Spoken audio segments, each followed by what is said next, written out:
Stay with us for the next 2 hours as we give you a look at news making headlines in the country and beyond. And we begin with a look at our news deck this morning, a look at news making headlines.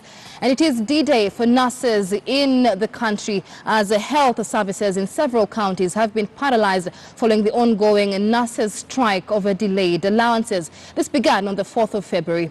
Union officials in the affected counties have, however, remained adamant that they will not return to work until they are paid their uniform and nurses' service allowances in full, as stated in that return to work formula that was signed in July last year. Fellow Kenyans, this morning I held a meeting with the leadership of the Ministry of Health and the Council of Governors to discuss the important issue of the provision of health services in our country. As the national and county governments, we have a cardinal responsibility to provide adequate and accessible health care to all Kenyans. Fellow Kenyans, in the 2017-2018 financial year alone, as an example, our county governments spent approximately 87.3% of their entire budgets on recurrent expenditure, leaving only a meager 12.7% for development. This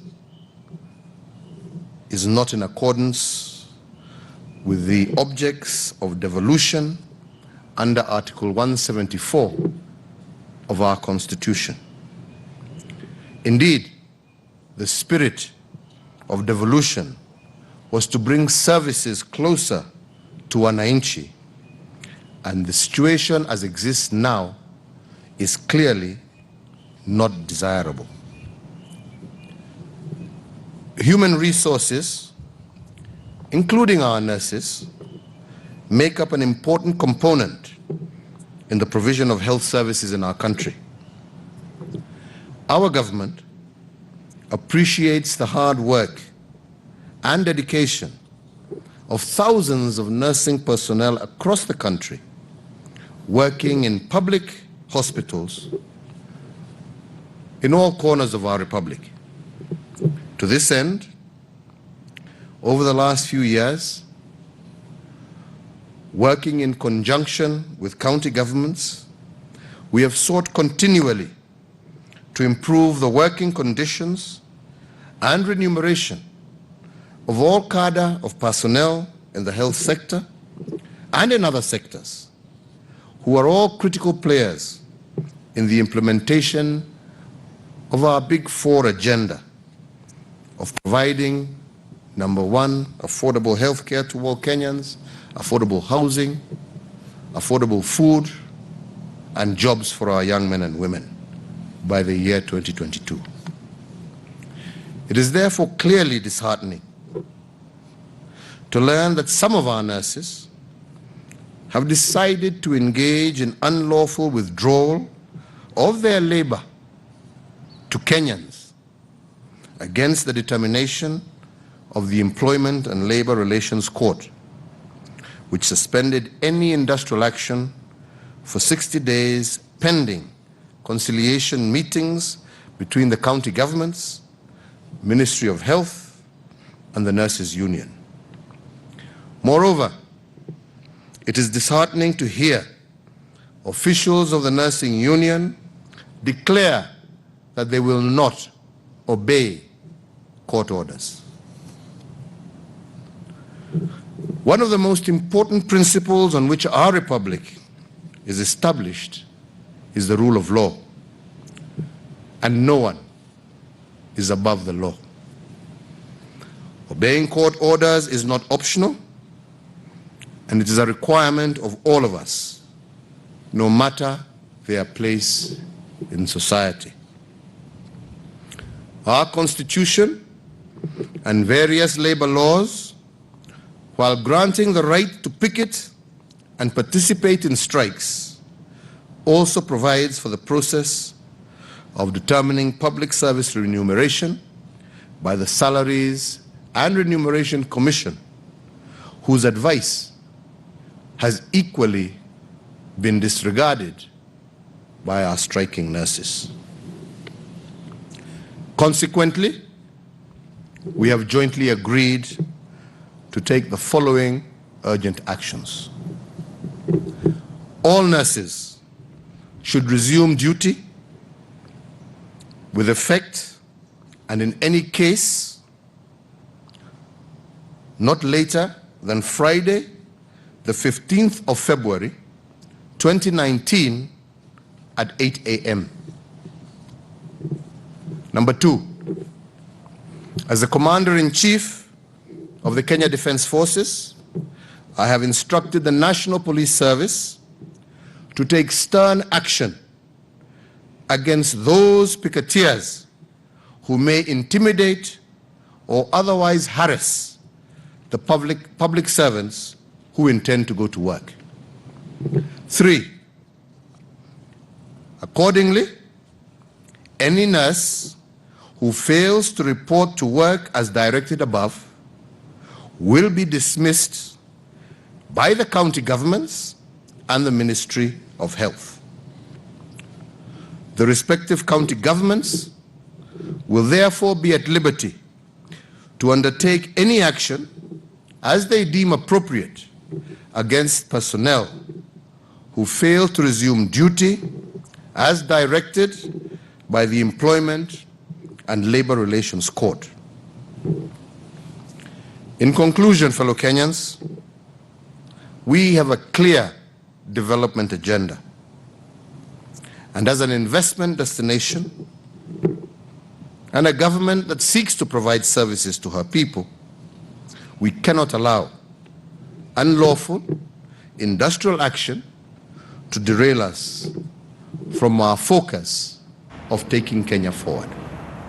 President Uhuru Kenyatta issuing that statement earlier this week. Meanwhile, KOTU Secretary General Francis Atwoli says that the Council of Governors should not have dragged the president into the nurses' strike.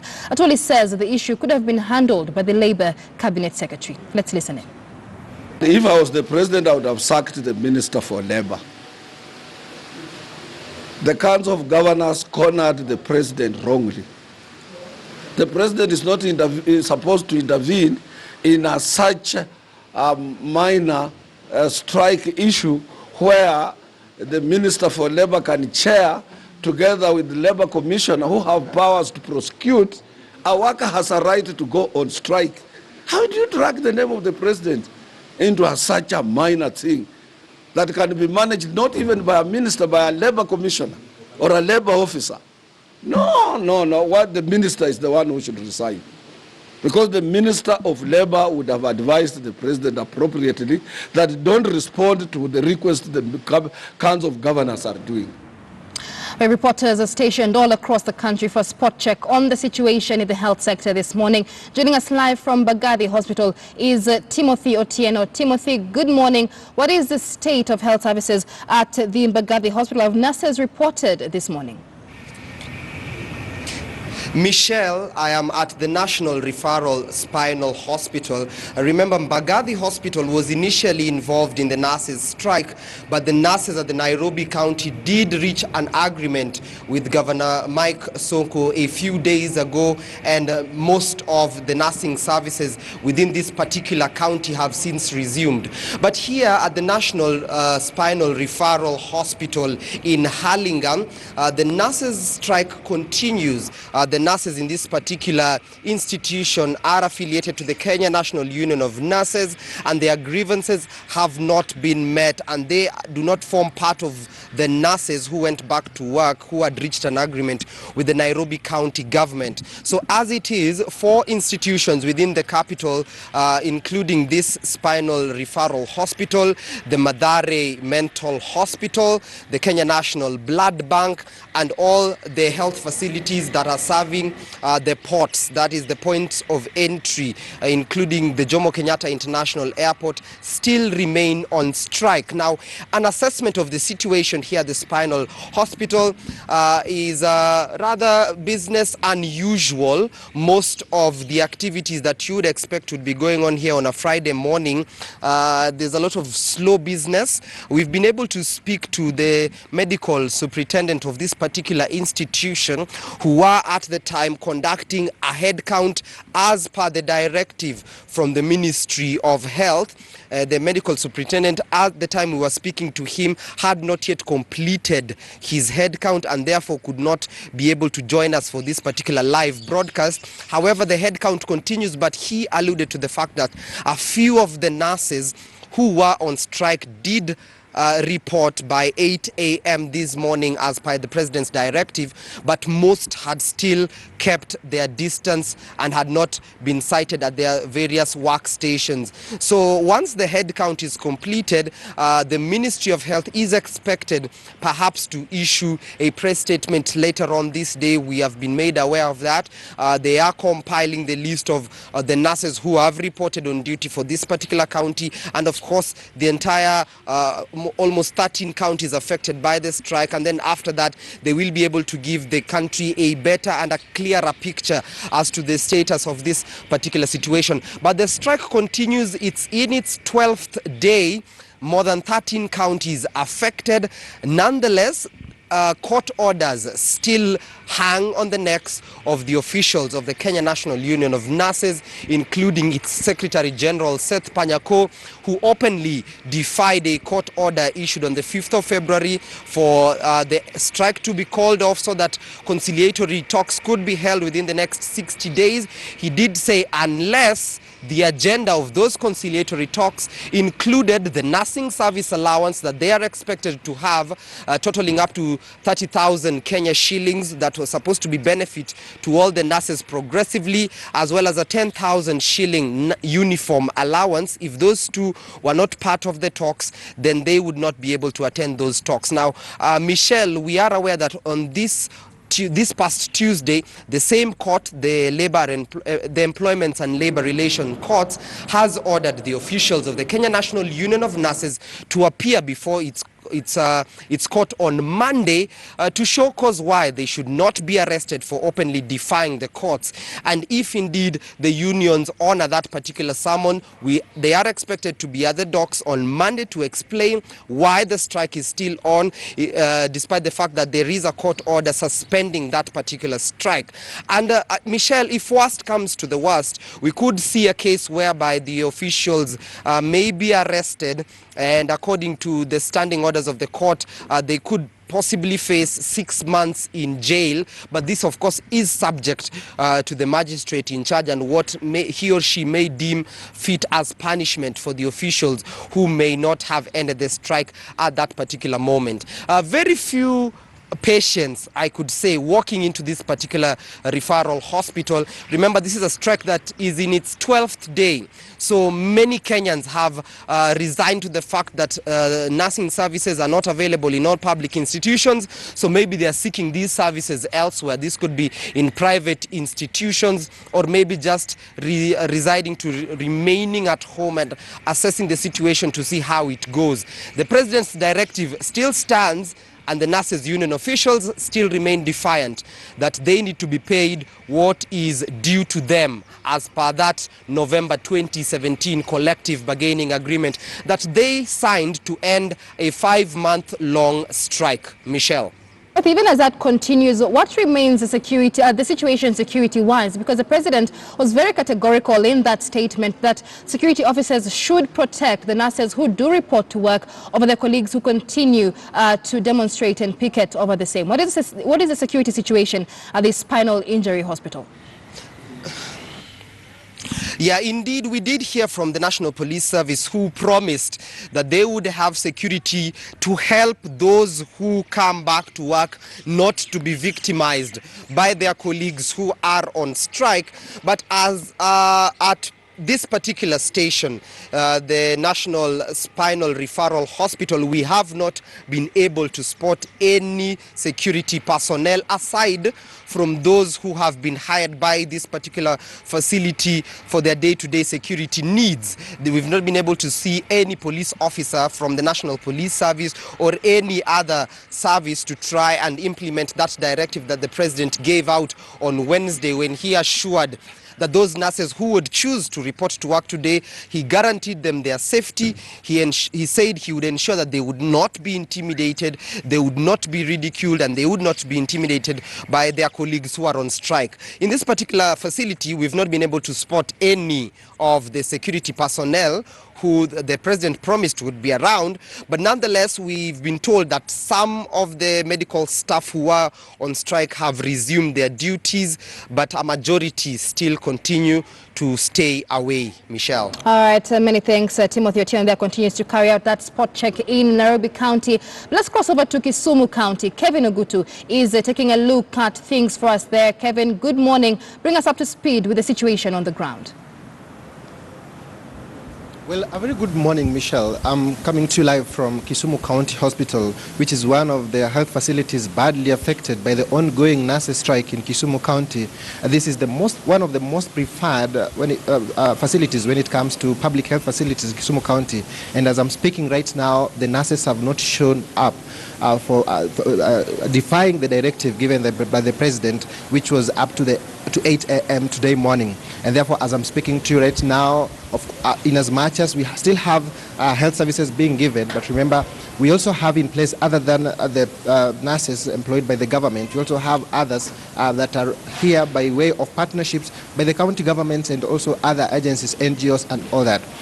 It was last week that the county government, through the CEC in charge of health, that is Dr. Rosemary Obara, mentioned that they were going to embark on a drive to hire nurses on contract just to avert this particular crisis that has been brought by the striking nurses. And as we speak right now, I'm made to understand that by Wednesday we had the recruitment of nurses right here at the Kisumu County Hospital, but trying to ask the county government how many were brought on board, we were not able to get that answer yet.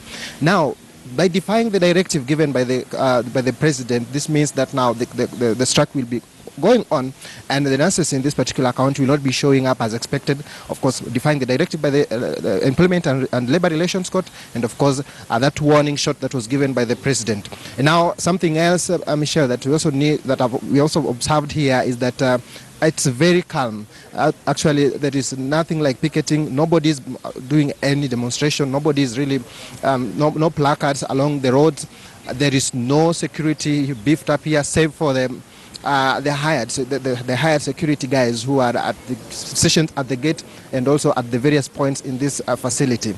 Now, on Tuesday, the CEC in charge of health in this particular county, Michelle, that is Dr. Rosemary Obara, mentioned that there is still that deficit when it comes to the availability of nurses in the various health facilities in the county. And as we speak right now, that is yet to be filled, which means that a number of people still don't get the services that they badly need.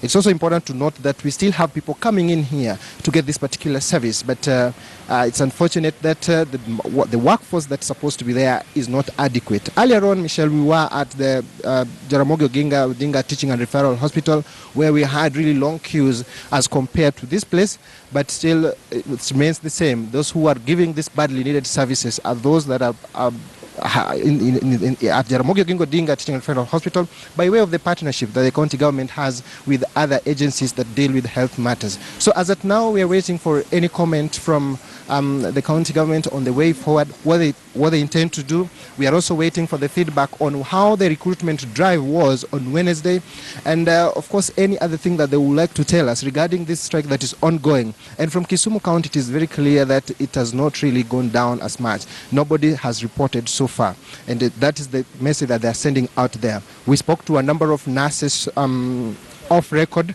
and they say that their stand remains the same. They have to get their directive from the county union representatives, and that's the stand that they have, Michelle. All right, many thanks, Kevin Ogutu there live for us from Kisumu County. And as he mentions, nurses there have not reported to hospital. Timothy Otieno earlier on in Nairobi tells us a few nurses have reported at least at the spinal injury hospital, but operations are still crippled as is. Meanwhile, nurses representatives in the Kenya National Union of Nurses maintain that they will fight for their rights, and the strike can only be called off by members and not the officials. Our reporter Caroline B with more details. Hours after President Uhuru Kenyatta addressed the nation over the nurses' strike, commanding them to resume duties, officials of the Kenya National Union of Nurses, led by Secretary General Seth Panyako, addressed the nation too. We are not responding to the statement of His Excellency the President. We want to urge our members to remain firm, fight for their rights. I have no mandate to respond to the President because I'm not a politician. The union says their strike timetable will not be interrupted, and only union members have the powers to call off a strike. We are not issuing any strike notice afresh. The Council of Governors is an amorphous organization. It is not a person, it's not a corporate entity as defined in the Interpretation and General Provisions Act. It is not a person, it cannot sue, it cannot be sued. So if there are any orders which you are given, ultimately when we get those orders, we shall demolish them. 12 counties and 4 health facilities under the Ministry of Health have currently downed their tools. Between the 18th and the 20th of this month, 11 more counties will join the industrial action in the coming week. The nurses, however, say conciliation talks will continue. Meanwhile, the Kenya National Union of Medical Laboratory Officers has also issued a strike notice demanding recognition by the Council of Governors and the Ministry of Health. We are also complaining on the pay disparities. Within these 21 days, should there be no any other information from the government to engage us in addressing these issues, then the whole country will go down to the dogs. Nurses and medical lab officers are not the only cadre up in arms. In the health docket, on the 16th of this month, clinical officers will meet to decide whether they will proceed on strike or not over stalled CBA talks. Caroline B, KTN News. Well, it is a developing story we continue to follow on right here on News Center. Do stay with us. Take a short break now. More coming up on the nurses' strike in just a minute.